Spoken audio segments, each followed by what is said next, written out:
ukunda Yesu as donné Jésus-Christ, que tu aimais tant. aradupfira Il s'est donné à la croix. arababazwa Il a souffert azira ibyaha byacu. suite à nos péchés. Biragaragara ko wadukunze urukundo Il ruhebuje. est évident que tu nous as aimés en grand Niyo amour. mpamvu igihe cyose duhora C'est pour cela qu'à chaque fois, tugushima nous te louons, haba mu bibi no mu byiza. que ce soit dans les moments difficiles ou les bons moments. Nuko rero muri aka kanya À ce moment, nongeye kukwereka umukozi wawe ugiye je te kutugezaho montre ubutumwa ton bwiza. serviteur qui va nous donner la parole. Ndagusaba Mana kugira ngo Je te umwambike prie, imbaraga Seigneur, que tu le fortifies. kandi natwe tugiye kumva ubutumwa Et nous qui allons écouter la parole, uduhe kuba maso twe kurangara aide-nous à veiller, à ne pas être distraits, kugira ngo twumve ibyo pour que nous waduteguriye. puissions écouter ce que tu as prévu pour nous. Nongeye gusabira abana bagiye mu Je nyigisho prie zabo. également pour les enfants, Ndasaba Mana kugira ngo inyigisho bagiye kumva Seigneur, pour que les enseignements qu'ils vont apprendre zibe ziturutse kuri wowe, viennent de toi. kandi nzi neza ko ari inyigisho zubaka. Je sais que c'est des enseignements qui Nuko rero vont les aider. ubane nabo Seigneur, sois avec eux, bumve ibyo wabateguriye, qu'ils puissent écouter ce que tu as prévu pour kandi eux. nsabiye n'abagiye kubigisha. Je prie également pour les enseignants, Ndagusaba kugira ngo bambike imbaraga Mana, Seigneur, que tu les fortifies également, kugira ngo ibyo bagiye kubigisha pour que ce qu'ils vont enseigner bibe bifite ingufu, soit fort en eux. kandi ingufu ziturutse muri Et wowe. la force, soit fort plutôt en eux, et la force qui vient de toi. Tubisabye twizeye Nous le kubiduhereye prions, ubuntu car tu nous le donnes mu gratuitement. izina ryawe ryera. À ton nom, nous allons Amen. prier. Amen. Les enfants, vous pouvez partir. Abana Nikundira mushobora kugenda. kwibera mu mahema yawe, amahema yawe Mana ni meza. Nikundira kwibera mu mahema yawe, amahema yawe Mana ni meza. Nikundira kwibera mu mahema yawe Mana ni meza. Nikundira kwibera mu mahema yawe, amahema yawe Mana ni meza. Nikundira kwibera mu mahema yawe, mu mahema yawe Mana ni meza. Yesu ashimwe. Que Jésus soit loué. Nanjye ndabasuhuje muri kino gitondo. Je vous salue également ce matin. Amahoro ya Kristo abe muri mwebwe. La paix de Christ soit en vous. Turashima Imana Data wa twese iduhaye umwanya nk'uyu nguyu. Nous louons Dieu, le Père de nous tous, qui nous donne un moment comme celui-ci. Kugira ngo twongere twumve ijambo ry'Imana. Pour que nous puissions encore écouter sa parole. Nkuko dukunze kubivuga. Comme nous aimons le dire. Ntabwo umuntu atungwa n'umutsima gusa. L'homme ne vivra pas que de pain seulement. Ahubwo atungwa n'amagambo yose ava mu kanwa k'Imana. Toutes les paroles qui viennent de la bouche de Dieu. Turadushima Imana ko tugifite uburyo. Nous louons le Seigneur parce que nous avons encore la possibilité, l'occasion d'écouter sa parole. Parce qu'il y a des gens qui vivent maintenant, qui espèrent, qui veulent écouter cette parole, mais qui n'ont pas l'occasion. Ils étaient là la semaine passée, mais aujourd'hui ils ne sont plus. Mais nous qui avons cette grâce, frères et sœurs, écoutons ce que Dieu a à nous dire. Lisons la parole de Dieu. En Marc chapitre 10 verset 46 jusqu'au verset 52.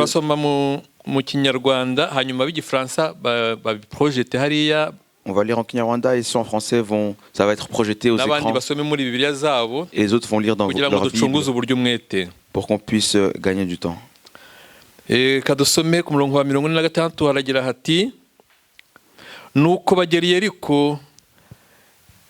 Akivana i Yeriko n'abigishwa be n'abantu benshi asanga umwana wa Timayo witwaga Barutimayo umusezi w'impumyi yicaye iruhande rw'inzira.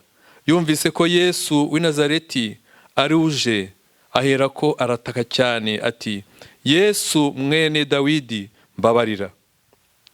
Abantu benshi baramucyaha ngo ahore, ariko arushaho gutaka ati, mwene Dawidi mbabarira. Yesu arahagarara arababwira ati, nimumuhamagare. Bahamagara impumyi barayibwira bati, humura, haguruka, araguhamagara. Nayo ita umwenda wayo irabaduka yegera Yesu. Yesu arayibaza ati, urashaka ko nkugirira nte? iyo mpumyi iramusubiza iti mwigisha ndashaka guhumuka. Yesu arayibwira ati igendere kwizera kwawe kuragukijije.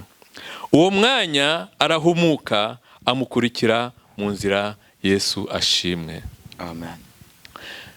Mu magambo makeya, un peu de mots, turaza kuvuga umuhamagaro, guhamagarwa gukurikira Yesu. Nous allons parler de l'appel et de suivre Jésus. Uwo mwanya arahumuka amukurikira mu nzira. Aussitôt il recouvra la vue et suivit Jésus dans le chemin. Yesu aduhamagarira kugira ngo tumukurikire. Jésus nous appelle à le suivre. Hangaha dusomye inkuru y'umuntu umwe kandi ni inkuru y'umuntu witwa Bartimayo. Nous venons d'écouter l'histoire d'un jeune homme qui s'appelle Bartimée. Ni inkuru y'umuntu ufite imibereho umuntu atakwifuza kubaho. C'est une personne qui a une vie que les gens n'aimeraient pas vivre. Gusabiriza uri n'impumyi. Être aveugle et mendiant. Wenda hari ubwo wenda ugiye gusabiriza ariko wenda ufite n'amaso abona, hari ubwo ugiye gusaba wenda mwahuza amaso akagira imbabazi akaguha. Tu peux être mendiant, mais si tu as la vue, tu peux regarder la personne qui passe et elle a compassion de toi, elle peut te donner de l'argent. Ahangaha Bartimayo batubwiye ko ari mwene Timayo. Et Bartimée, lui, on nous dit qu'il est fils de Timée. Timayo n'uvuga izina risobanurwa ngo ni umuntu wubashwe cyane. Et Timée, ça veut dire quelqu'un d'honorable. Umuntu uri hautement estimé. Quelqu'un d'autrement estimé. Nubwo byari bimeze bityo afite se ufite icyubahiro mu bandi bantu. Même s'il avait un père qui était estimé par les autres.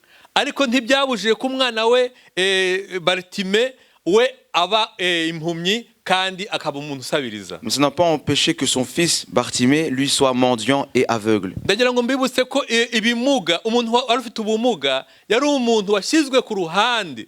Je vous rappelle que quelqu'un qui avait un handicap était mis était mis de côté. C'était quelqu'un qu'il ne fallait pas approcher. Et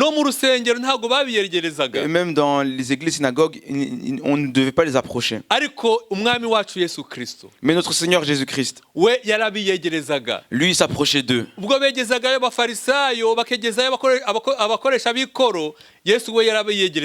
Pendant qu'on rejetait les collecteurs d'impôts, Jésus s'approchait d'eux. Pendant qu'on écartait les adultères, Jésus les approchait. Jésus est merveilleux, frères et sœurs. J'aimerais qu'on lise quelques paroles qui nous montrent comment Jésus est attentif aux gens qui sont rejetés. C'est une histoire qu'on trouve en Luc chapitre 14, du verset 12 au 21. On va lire juste quelques versets. C'est une histoire que nous avons déjà entendue. C'est une histoire qui raconte les gens qui ont été invités. Nurarika abantu ngo musangire ku manywa cyangwa nijoro ntukararika inshuti zawe cyangwa bene so cyangwa bene wanyu cyangwa umuturanyi cyangwa abatunzi batazakurarika nawe bakakwitura. Ahubwo nurarika utumire abakene, ibirema n'abacumbagira n'impumyi. Il dit aussi à celui qui l'avait invité, lorsque tu donnes à dîner ou à souper, n'invite pas tes amis, tes frères, ni tes parents, ni des voisins riches, de peur qu'ils ne t'invitent à leur tour et qu'on ne te rende l'appareil. Mais lorsque tu donnes un festin, invite des pauvres, des estropiés, des boiteux, des aveugles, et tu seras heureux de ce qu'ils peuvent pas te rendre l'appareil. Et tusimbutse tukajya ku murongo wa 16 haravuga ngo nawe aramubwira ati hariho umuntu watekesheje ibyo kurya byinshi ararika benshi. Au verset 16, on nous dit, et Jésus lui répondit, un homme donna un grand repas, il invita beaucoup de gens. Igihe cyo kurya gisohoye atuma umugaragu we kubwira abararitswe ati nimuze kuko bimaze kwitegurwa. Bose batangira gushaka impamvu z'urwitwazo bahuje umutima. Uwa mbere ati naguze umurima nkwiriye kujya kuwureba ndakwinginze mbabarira. À l'heure du repas, il envoya son serviteur dire aux conviés, « Venez car tout est déjà prêt. » Mais tous unanimement se mirent à s'excuser. Le premier lui dit, « J'ai acheté un champ et je suis obligé d'aller le voir. Excuse-moi, je te prie. » Ahangaha turabona uko habaye umuntu watumiye abantu atumira abantu kugira ngo baze kugira ngo bakire amafunguro ariko abo bantu ntabwo bamwemereye. Ici on voit une personne qui a invité des gens pour un festin qu'il avait préparé, mais les gens ont refusé de venir. Ngo bose batangira gushaka impamvu z'urwitwazo. Tous ont commencé à trouver des excuses qui n'étaient pas valables.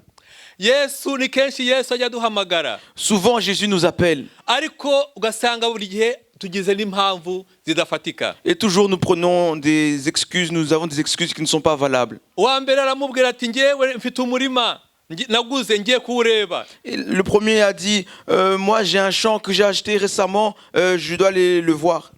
Ariko se koko kwera yaguze uwo murima hari ubwo uwo murima wari kuva ahantu uri kurya atari kureba ku munsi ukurikiyeho ariko akizihiza ibirori. Mais en vérité, ce champ ne l'avait-il pas acheté? Il aurait pu aller le voir le jour d'après. Mu magambo make ni nko kubwira uwamutumiye ngo nanjye ndihagije nanjye ndakomeye si ngombwa ko rwose nza mu birori byawe. En fait, c'est comme répondre à celui qui l'invite, je me suffis, moi aussi je suis fort, ce n'est pas nécessaire que je vienne dans ta maison. Uwa kabiri nawe le deuxième, tumusanga ku murongo wa 19 au verset 19, undi aravuga ngo naguze amapfizi 10 yo guhinga ngiye kuyagerageza ndakwinginze mbabarira. Il dit j'ai acheté 5 paires de bœufs et je vais les essayer, excuse-moi je te prie. Ayo mapfizi 10 yo guhinga twagereranya n'amatrakteri abahinzi ba hano mu bihugu turimo bakoresha. Ces 5 paires de bœufs qu'il a, on peut les comparer aux tracteurs que les agriculteurs ont ici maintenant. Et il dit moi j'ai acheté 10 nouveaux tracteurs. Alors je vais aller voir mes tracteurs. Je vais les essayer, voir s'ils fonctionnent bien. C'est-à-dire les richesses, la nouvelle voiture que j'ai achetée, la nouvelle télé que j'ai achetée, c'est ce que je vais regarder, c'est ce que je vais essayer. Ton festin ne me regarde pas. Sa joie était dans la possession des choses. Et il a mis ça au-dessus du festin qu'on avait préparé pour lui. Des choses qui ne sont pas des richesses impérissables.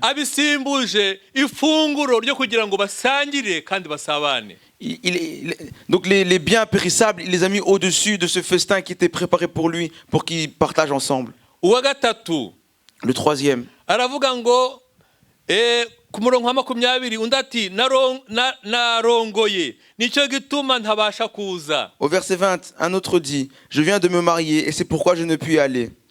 Ngo yarashingiwe nuvuga ngo gushingirwa bene data gutunga umufasha ntabwo ari ibintu bibi ni ibintu byiza. Il lui dit qu'il s'est marié. Se marier, avoir un mari, une femme, ce n'est pas quelque chose de mauvais, frères et sœurs. Ariko mu bijyanye n'ijuru mu bijyanye n'ijambo ry'Imana mu buryo bw'umwuka Imana niri hejuru. Mais concernant la parole, les choses spirituelles, le royaume des cieux, Dieu est au-dessus de cela. Ntabwo ingo zacu abagore bacu abagabo bacu batubera intambamyi yo kwegera Imana. Nos foyers, nos maris, nos femmes doivent pas être cet obstacle qui nous empêche d'approcher Dieu.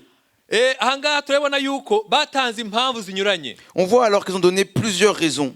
Noneho bamwe baravuga bati nk'uko twabibonye ati tugiye kureba imirima tugiye kureba amatrakteri yacu twifitanye umubano mwiza n'abantu tubana iyo minsi mikuru ntabwo tuyigiyemo. Et donc on voit qu'il y a eu plusieurs raisons. Je vais visiter mon champ, je vais visiter mes tracteurs, je viens de me marier et nous n'allons pas assister à ce festin. Ariko ndagira ngo mbabwire uyu watumiye. Mais j'aimerais vous dire que cette personne qui les a invités, c'est Dieu, notre Père à tous qui est au ciel.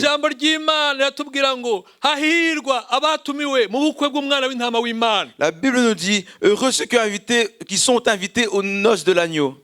Nous venons maintenant de prendre la Sainte Seine.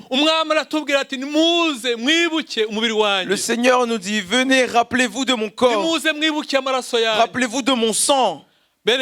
Frères et sœurs,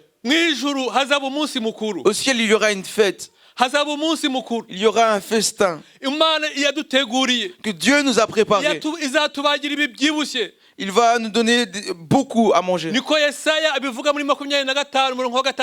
ce que Ésaïe nous dit. Dieu va nous donner abondamment.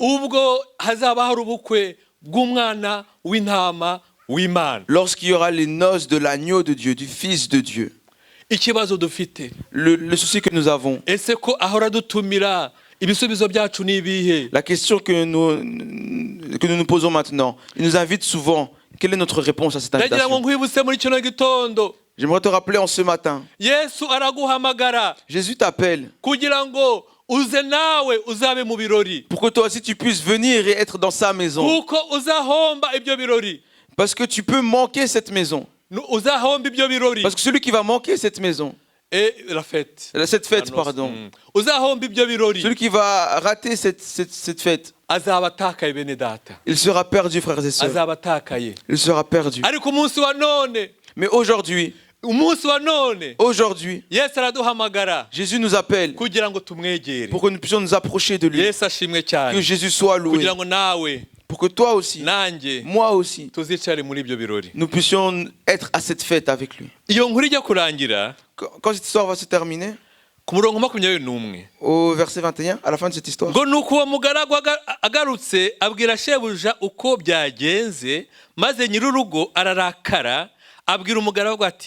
sohoka vuba ujye mu nzira nini n'into no mu mudugudu uzane hano abakene ibirema impumyi n'abacumbagira.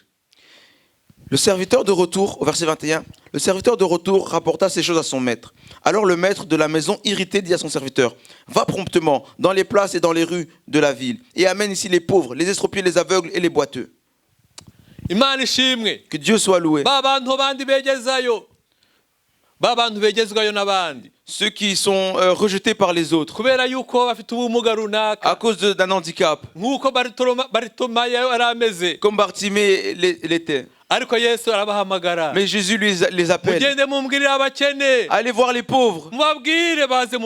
Dites-leur de venir à ma fête. Amen. Que Jésus soit loué. Les pauvres. Les pauvres spirituellement. C'est des personnes qui ont faim et soif de justice. Jésus désire que nous ayons faim et soif de justice. Que nous ayons soif de justice. Frères et sœurs, lorsque quelqu'un commence à penser qu'il se suffit, il est dans une détresse abondante. Mais nous qui sommes entretenus par Jésus, et nous attendons toujours à Jésus, nous avons toujours besoin de lui. Il appelle les estropiés. Les estropiés, c'est les gens qui ne peuvent pas, qui ne sont pas considérés. Ceux-là. Jésus également les veut. Peut-être tu peux te dire, moi je suis quelqu'un. Mais ce que Jésus désire de toi surpasse la personne que tu es. Alléluia. Amen. Tu peux te dire, moi je suis important. Moi j'ai ceci, j'ai cela. Mais Jésus, il connaît tes faiblesses. Il sait que tu es estropié, que tu n'es pas capable, tu as des faiblesses. D'ailleurs, ton importance n'est pas visible. Et même si c'est comme cela, Jésus te cherche. Jésus te cherche. Il cherche les aveugles. Il cherche les aveugles. Beaucoup de gens peuvent se dire, moi je ne suis pas aveugle. Moi je ne suis pas comme Bartimée. Mais quand Dieu nous regarde, frères et sœurs, il voit que nous sommes comme des aveugles. Que Dieu nous aide.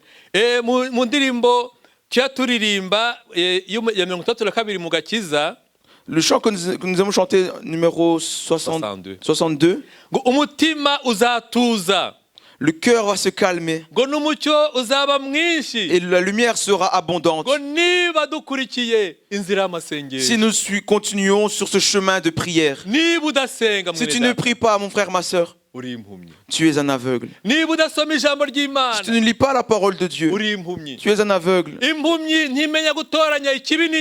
Un aveugle ne sait pas choisir le bien ou le mal. abantu bakora ibintu bagafata ibyo babonye byose tugafata ibyo tubonye byose ariko ntago tumenya gutandukanya. Les gens agissent comme ils le veulent, ils font tout comme ils le veulent et n'avons pas faire le bon choix. Ariko reka dusaba Imana. Mais demandons à Dieu. Yesu nawe aragushaka. Jésus te veut également. Araguhamagara kugira ngo nawe uzabe mu birori. Il t'appelle pour que toi aussi tu sois à son festin. La fête des noces de l'agneau. Ahari ayo masengesho ntayugira. Peut-être tu ne pries même plus. Ariko umunsi wa none. Mais aujourd'hui, Jésus t'appelle pour qu'il puisse t'ouvrir les yeux, pour qu'il puisse te rendre la vue. Et dans ce chemin que tu traverses, le chemin de prière, le chemin d'écouter la parole de Dieu, tu verras la lumière qui va t'éclairer sur le chemin que tu dois emprunter. Que Jésus soit loué. Il appelle ici les boiteux. Les boiteux, ils essayent de marcher, mais ils n'y arrivent pas. Ils essayent de prier, mais ils n'en sont pas capables. Ils essayent de venir aux réunions de prière, mais ils n'y arrivent pas. Mais aujourd'hui, Jésus les appelle. Il les appelle pour leur donner la force, pour qu'ils puissent les fortifier, pour qu'eux aussi puissent marcher. Amen. J'aimerais que toi aussi tu puisses entendre l'appel de Jésus en ce jour. Que Jésus nous aide. En psaume 122, verset 1er. C'est un psaume de David.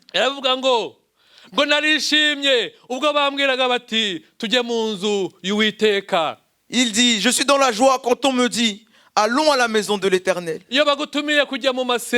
Lorsqu'on t'invite à venir aux prières, lorsque le pasteur te donne une annonce et dit nous allons prier, est-ce que toi également ça te réjouit ou alors ça t'attriste? C'est une question.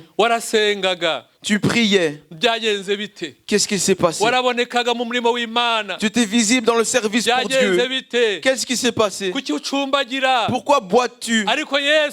Mais Jésus, il a toujours un cœur miséricordieux pour toi. Il est toujours assis sur le trône de la grâce pour que toi aussi puisses te fortifier. Que Jésus soit loué. Lisons 1 Corinthiens, verset 26. Chapitre combien? 26. Chapitre 1, verset 26. 1 Corinthiens chapitre 1, verset 26. Haranditswe ngo muzirikane guhamagarwa kwanyu bene data. Considérez, frères, que parmi vous qui avez été appelés. Muzirikane guhamagarwa kwanyu bene data. Considérez, frères, que parmi vous qui avez été appelés. C'est un appel qui n'est pas comme l'appel qui est fait dans le monde. C'est un appel de Dieu. Nous ne devons pas nous le prendre en vain. Nous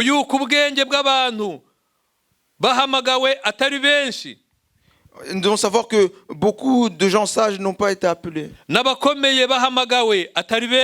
Ni beaucoup de puissants. Ni beaucoup de nobles. Mais Dieu a choisi les choses folles du monde pour confondre les sages.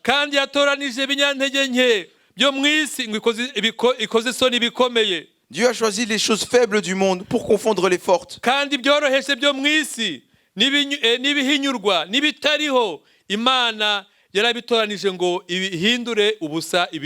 Et Dieu a choisi les choses viles du monde et celles qu'on méprise, celles qui ne sont point, pour réduire à néant celles qui sont. Que Dieu nous aide pour que nous puissions considérer notre appel. Qui que tu sois, quel que soit le temps que tu as passé dans l'église, l'appel de Dieu est sur toi. Que Dieu nous aide. Bartimée a crié. Il a crié en voyant Jésus.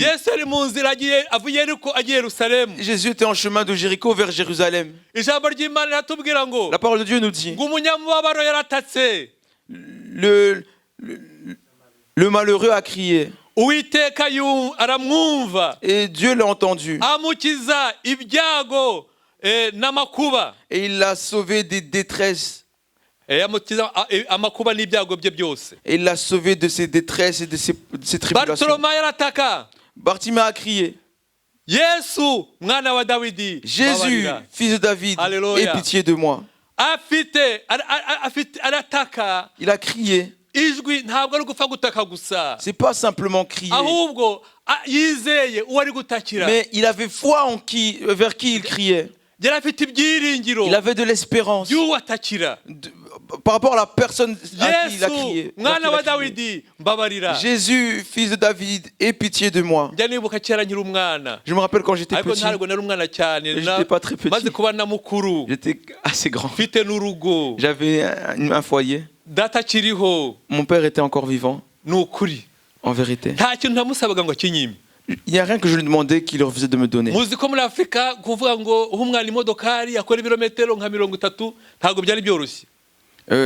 En Afrique, on disait que donner à un enfant une voiture qu'il fasse avec 30 km, ce n'était pas facile.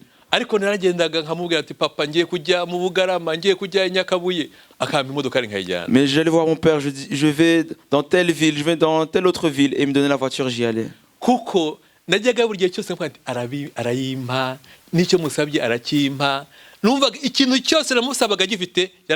Et j'y allais en sachant qu'elle allait me donner. J'y allais en disant il va me le donner. Si je demande ça, il va me le donner. Il n'y a pas un jour où j'allais devant mon père où ce que j'allais lui demander, je pensais qu'il allait me le refuser. J'allais pas avec la peur.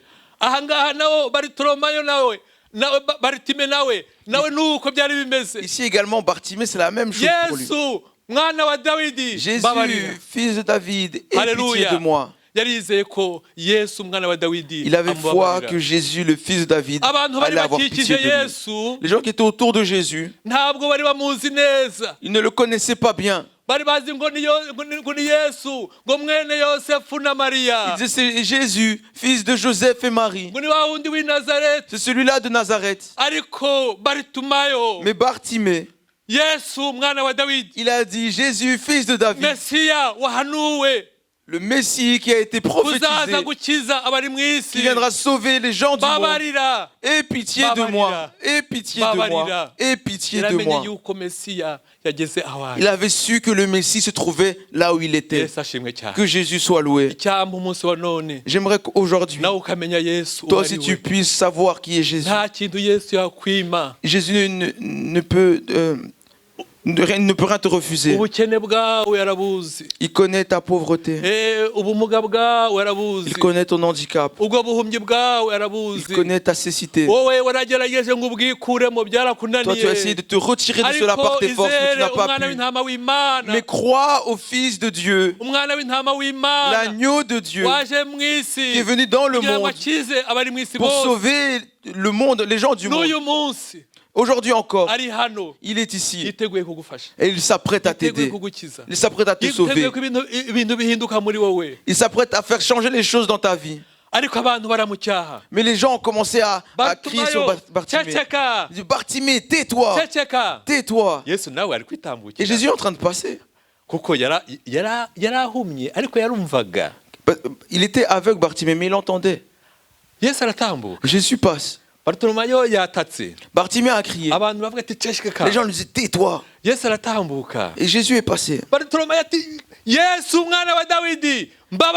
Et Bartimée a dit Jésus, fils de David, aie pitié de moi. Jésus s'est arrêté. Alléluia. Amen. Jésus entend nos prières, frères et sœurs.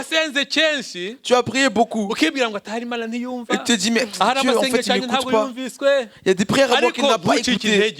Mais ne te décourage pas. Ne te décourage pas. Bartimée a crié de nouveau. Jésus, fils de David, aie pitié de moi. Et Jésus s'est arrêté. Il lui a dit, appelez-le. Appelez-le. Les gens se sont approchés de Bartimée et lui ont dit, ne t'inquiète pas. Il avait des problèmes. Il était dans les soucis. On l'avait rejeté. Mais on lui a dit, ne t'inquiète pas. Jésus t'appelle. Amen. Même si toi aussi il t'arrive des malheurs, même si tu as des problèmes, mais il y a de la consolation. Ne t'inquiète pas. Lève-toi. Jésus t'appelle. Que Jésus soit loué.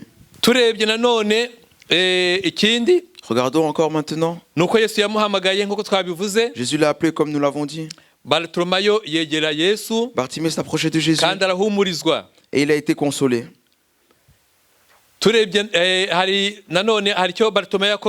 Et il y a une chose que Bartimée a fait. Au verset 51 de Marc 10. Le verset 50, pardon.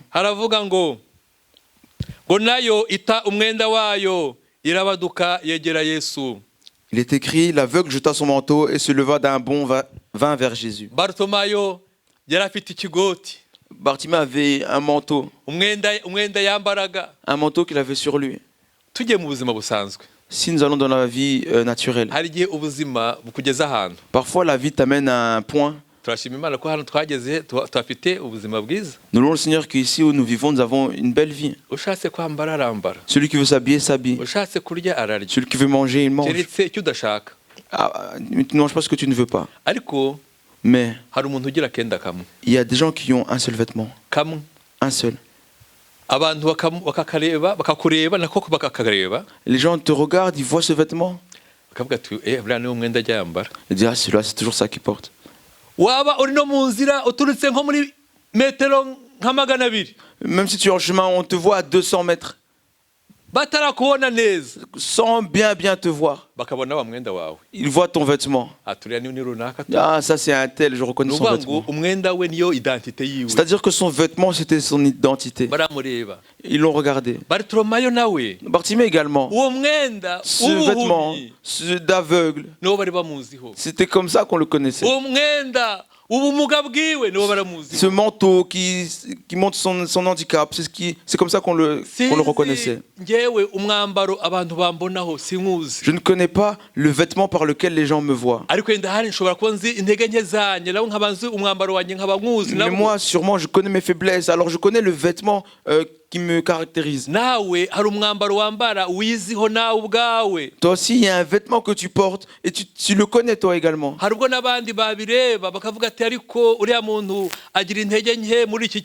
Et les gens peuvent te regarder et dire, ah, cette personne-là, elle est faible dans cette situation-là. Mais Bartimée, il a jeté son manteau. On ne va plus jamais se tromper sur lui. On ne va plus jamais se tromper sur lui. On ne dira plus, voici l'aveugle. Non, avec foi. Il a fait un bond de foi, un pas de foi. Il a eu foi en Jésus, l'agneau de Dieu qui pouvait le sauver. Que Jésus soit loué. Nous devons faire un pas de foi, frères et sœurs.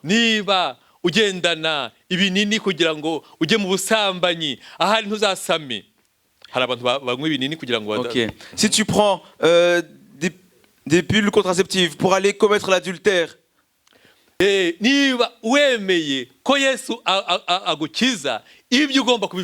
si tu crois que Jésus peut te sauver, tu dois laisser ces choses-là.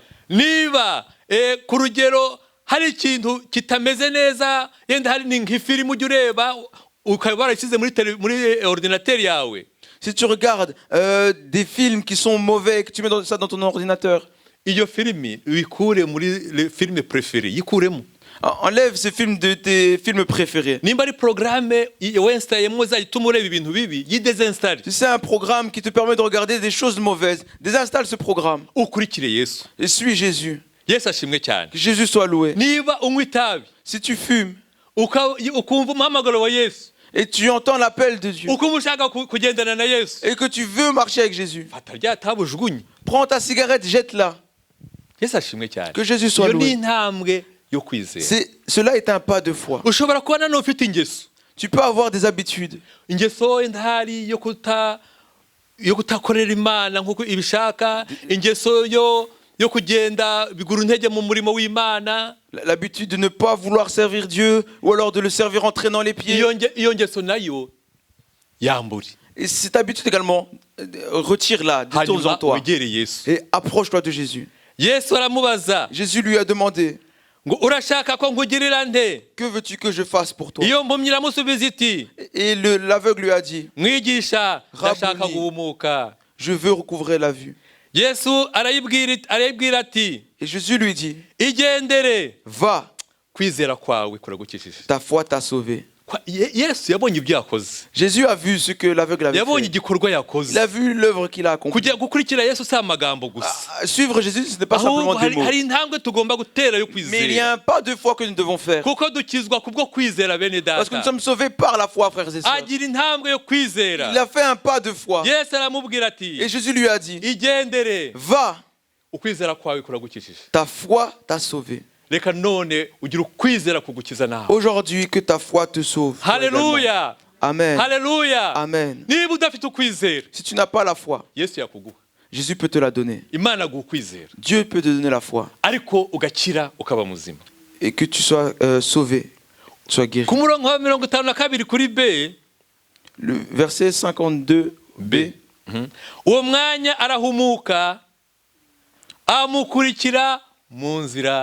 Amen. Chez d'autres, verset 53. Aussitôt, il recouvra la vue et suivit Jésus dans le chemin. Que Jésus soit loué. Jésus était en chemin de Jéricho vers Jérusalem. Et il allait pour être crucifié.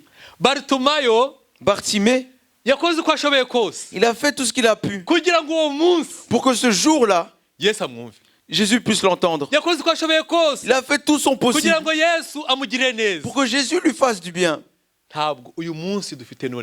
Le jour que nous avons aujourd'hui, c'est notre jour. Ce jour que nous avons, c'est notre jour. C'est le jour du salut. C'est le jour pour être sauvé. C'est le jour pour se lever. C'est le jour pour être guéri de la cécité. C'est le jour pour ne plus être estropié. Ce jour, aujourd'hui, c'est ce que Jésus veut de nous. Bartimée, il a été consolé. Il a commencé à voir. Il a vu les bontés que Dieu a créées. Il a vu Jésus. Il a vu la gloire de Jésus. Il a dit, je ne peux pas retourner à ce que j'étais. Je ne peux pas retourner à la mendicité.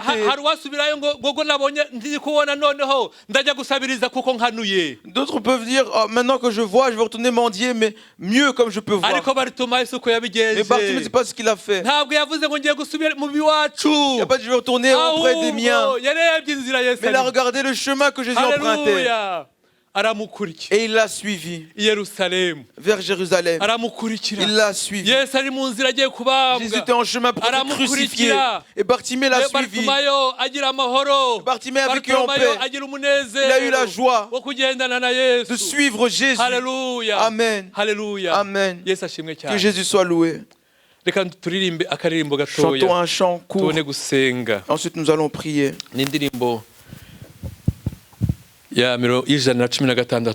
C'est le chant 116. Nous allons le chanter. Numva Yesu ampamagara, numva Yesu ampamagara, numva Yesu ampamagara, ati mwana ngwino nyoboka, nzamukurikira hose, nzamukurikira hose, nzamukurikira hose, jye na Yesu tuzagendana. Niba wumva ukeneye umufasha w'amasengesho, si tu sens que tu as besoin d'aide dans la prière, Tu peux être affaibli. Peut-être Dieu a vu en toi de la cécité. Peut-être Dieu voit en toi un handicap. Dieu... Le message d'aujourd'hui, c'est que Jésus t'appelle. Si tu es prêt, lève-toi pour qu'on t'aide à prier. Si tu sens quelque part où tu as eu des faiblesses, où tu vois que ta lumière n'est plus abondante, tu ne pries plus comme tu le faisais, ta faim de justice, tu ne l'as plus. Tu as commencé le chemin, tu t'es arrêté. Jésus te dit, lève-toi aujourd'hui pour qu'il t'aide, que tu puisses te lever et continuer le chemin. Qui te mène jusqu'au ciel. Et il t'a créé pour sa fête. Il a créé une fête pour toi, que tu sois à sa table, soit au festin des noces de l'agneau de Dieu. Si tu es ici en ce lieu aujourd'hui, je t'en supplie, lève-toi pour que nous prions pour toi et qu'on puisse t'aider. Si tu es là, lève-toi.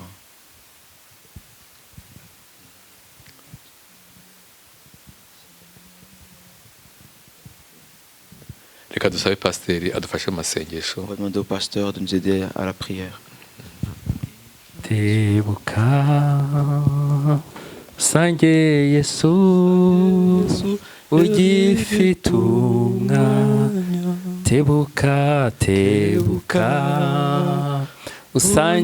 Lève-toi et va à la rencontre de Jésus qui a toujours du temps. Jésus te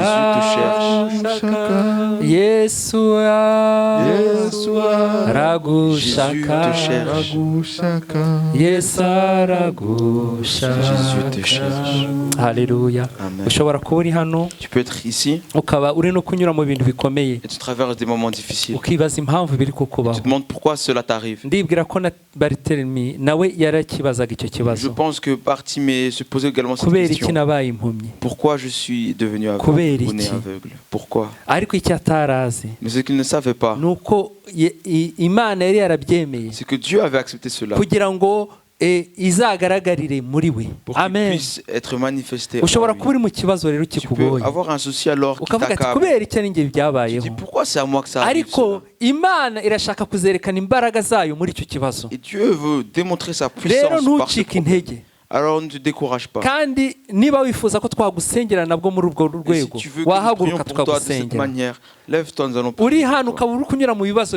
Si tu es là, tu as un problème, et tu te demandes pourquoi ça t'arrive. La bonne nouvelle que je t'apporte maintenant, c'est que Dieu veut démontrer sa puissance dans ce problème. Prions.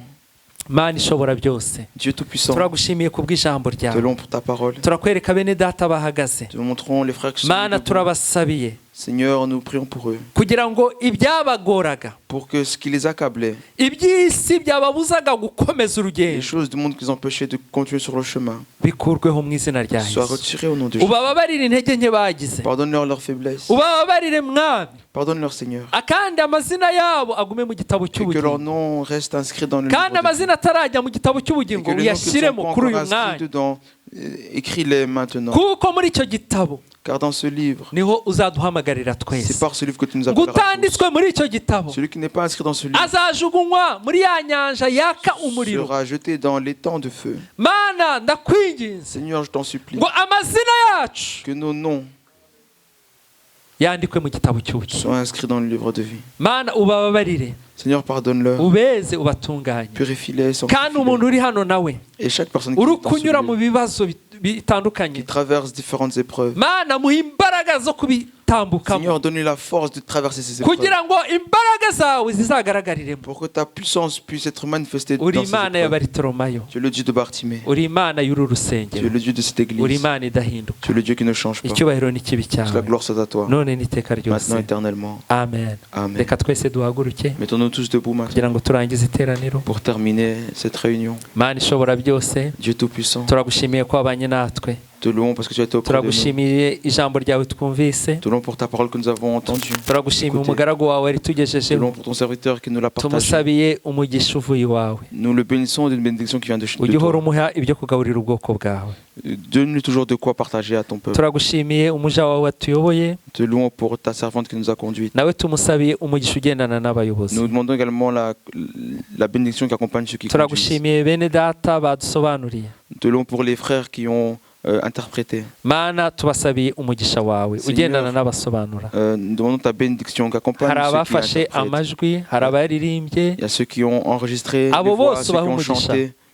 Eux tous, Seigneur. ariko cyane cyane mwami Et surtout, Seigneur, ndakwinginze ngo umuntu wese winjiye muri je iyi t'en nzu supplie que chaque personne qui est entrée en abone umugisha wawe, soit bénie umugisha wawe uvuye mu ijuru, de la bénédiction qui vient du ciel, ngo ntabwo ukurikirwa n'agahinda kariko kose, qui n'est accompagnée d'aucun chagrin. kandi wadushyiriyeho mwami Et Seigneur, tu nous as placés kugira ngo tuhe abana bawe umugisha. pour que nous puissions bénir tes enfants. uwo niwo tubahaye, Alors cette bénédiction que nous wa leur mugisha donnons, utagabanije, cette bénédiction abondante, mana ugendane n'ubwoko bwawe, Seigneur, accompagne ton peuple, ubu ugeze mu ngo zabo amahoro. accompagne le iki cyumweru tugiye gutangira et que cette semaine que nous allons commencer kizatubera icyumweru cy'umugisha, soit une semaine bénie, icyumweru une cy'ibitangaza, semaine de miracles, icyumweru cyo kongera kukubona bundi bushya, une semaine où nous te voyons de nouveau, icyumweru cyo kugukorera, une semaine où nous te servons, icyumweru cyo kwitanga mu murimo wawe. une semaine où nous donnons dans ton œuvre. icyubahiro n'ikibi cyawe. Toute la gloire c'est à toi. bene data bari mu ngendo nabo turabasabiye, Les frères et sœurs qui sont en ngo aho voyage, bari également, pour hose, eux.